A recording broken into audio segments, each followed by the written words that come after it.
develop like a mushroom in a dark room, slowly growing all by itself. That's not how our brains are biologically programmed to develop. Our brains are biologically programmed to develop through social interaction.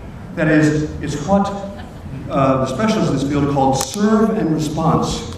So this is the way all of our brains have developed.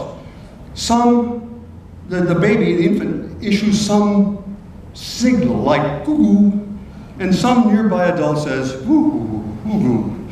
And then the child responds by saying woo-hoo, and the nearby adult says, oh, it's just like your mother.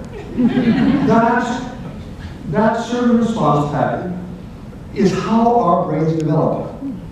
And Miriam was getting a ton of that from her parents, and her grandparents. I mean, her parents, Miriam, our granddaughter, got a ton of time with her parents reading to her, and her grandmother reads to her all the time, and I even occasionally read to her. Meanwhile, remember, Mary Sue, was locked behind the baby gate, and she wasn't getting that.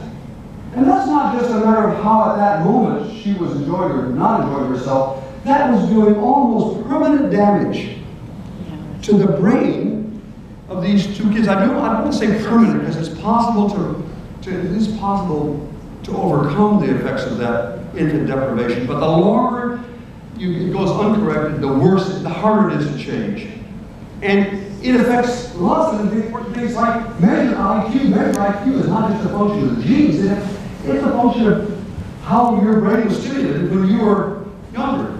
So that's why that graph is so important. Let's have the next slide, a couple more.